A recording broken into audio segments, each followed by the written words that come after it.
बिस्मिल्लाहिर्रहमानिर्रहीम। अस्सलाम वालेकुम। आज का हमारा लेक्चर है प्रीडेशन एंड इट्स सिग्निफिकेंस।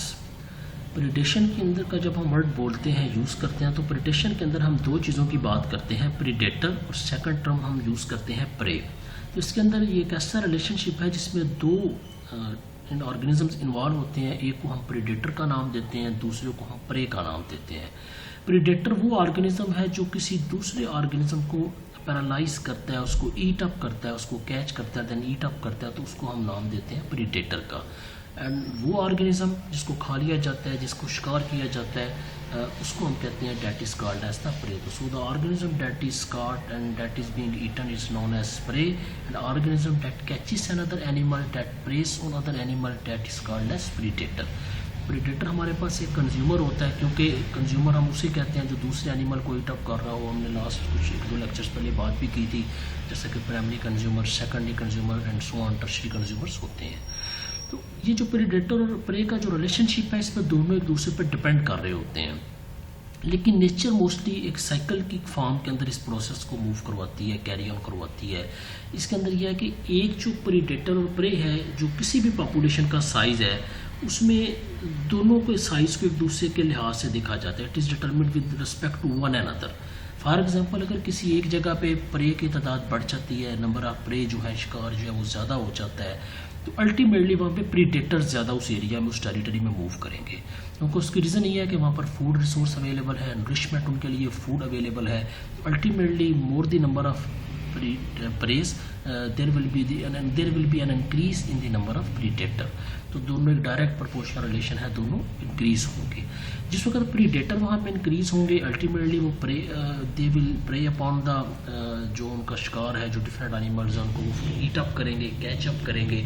तो वहाँ पे आहिस्ता आहिस्ता प्रीडेटर की तादाद बढ़ने से प्रे की तादाद जो है उसमें फॉल होना शुरू हो जाती है, कम होना शुरू हो जाती है, डिक्रीज होना शुरू हो जाती है।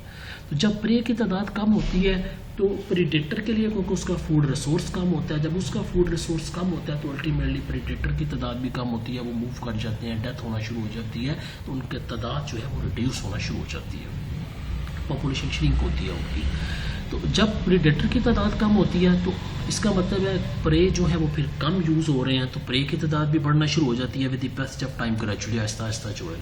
तो इसका मतलब यह है कि जो भी प्रीडेटर कम होते हैं, प्रे बढ़ना शुरू हो जाते हैं। तो नेचर जो है इस रिलेशनशिप के अंदर एक साइक्लिक फॉर्म को मेंटेन कर रही है कि प्रीडेटर जो एक दूसरे के लिहाज से, हमने जैसा कि देखा है कि प्रीडेटर जो है वो अगर ज़्यादा हो रहे हैं तो प्रे कम होना शुरू हो जाएंगे, प्रे कम होना शुरू होंगे तो प्रीडेटर भी कम होना शुरू हो जाएंगे, अल्टीमेटली फिर प्रे बढ़ना शुरू हो जाएगा। तो एक साइक्लिक फॉर्म अपीयर होती है। तो इस रिलेशनशिप को हम प्रीडेशन का नाम देते हैं। इसके अंदर हमारे पास कैट और माउस की एग्जांपल है कि कैट माउस को खाती है, फॉक्स रैबिट को ईट अप करता है, सील फिश को करती है, फ्रॉग मॉस्किटो को, and so on. There are lot of example कि जो प्रीडेशन का साइकिल नेचर में मूव करता है। तो एक छोटा सा हमारा टॉपिक है, मोस्टली इसको ऑब्जेक्टिव फॉर्म में प्रीडेशन एंड इट्स सिग्निफिकेंस को ज़्यादातर शॉर्ट क्वेश्चन की फॉर्म में, ऑब्जेक्टिव की फॉर्म में पूछा जाता है।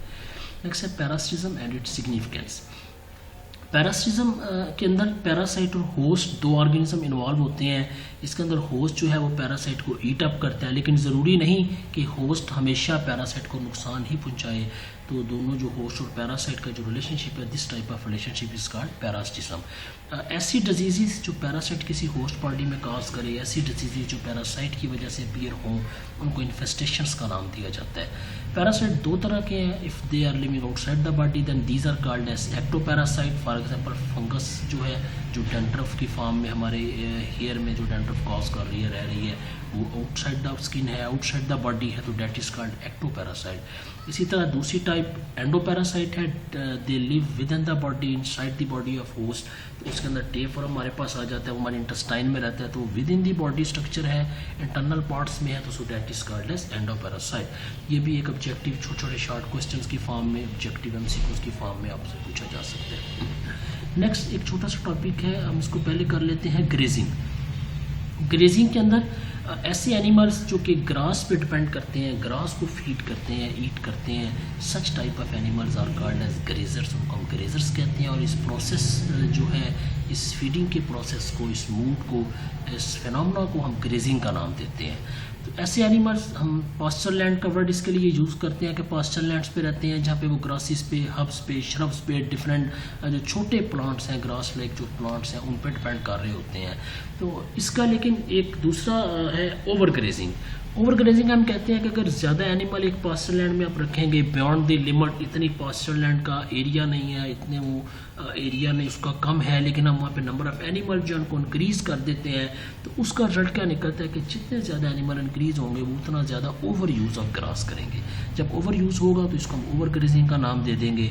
वैसे भी ज़्यादातर जो ग्रेजर्स हैं इनके अंदर हूव्स होते हैं इनके अंदर, इनके जो पाँव हैं, जैसा कि आप ये डिफरेंट शीप वगैरह इसकी एग्जांपल आप उसको देख सकते हैं, तो उसके जो पाँव हैं वो हूव होते हैं। वो कॉर्नर टाइप फीट होते हैं, नैरो होते हैं थोड़े से। वो जब इसको ऊपर रखते हैं ज़मीन के तो वो वाली जो सॉइल है वो इसको ये ट्रैम्पलिंग करते हैं, उसको रोनते हैं, मतलब जिसे हम उर्दू में कह सकते हैं। तो ये उसके ऊपर जब प्रेशर ज़मीन पर आता है, सॉइल पर आता है, तो सॉइल की जो सरफेस है वो हार्ड होना शुरू हो जाती है। तो अपर जो टॉप सॉइल है, जो हमारी अपर लेयर ऑफ सॉइल है, जिसे हम टॉप सॉइल भी बोलते हैं, कि टर्म भी इसके लिए यूज़ करते हैं इकोलॉजी में, तो ये सॉइल जो है ये हार्ड होना शुरू हो जाती है।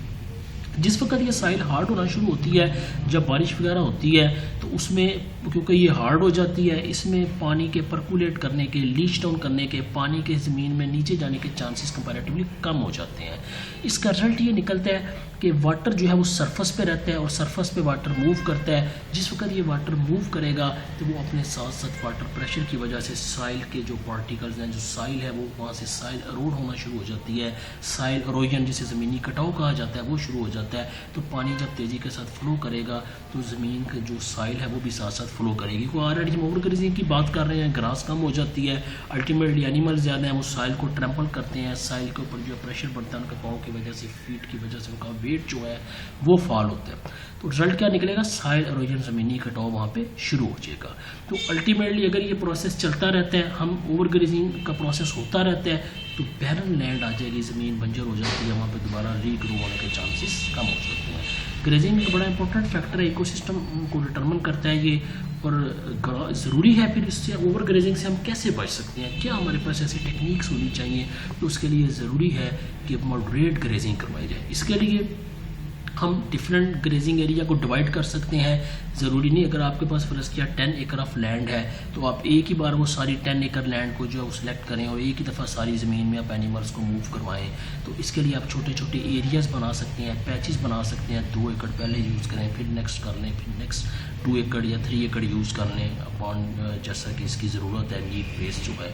तो इस तरह से हम ग्रास लैंड को ओवर ग्रेजिंग से बचा सकते हैं, क्योंकि अगर ओवर ग्रेजिंग होगी तो ultimately it will convert this grassland, this fertile land will convert into a desert. एक बैरन लैंड और डेजर्ट में इसकी कन्वर्शन हो जाएगी। Thank you ji.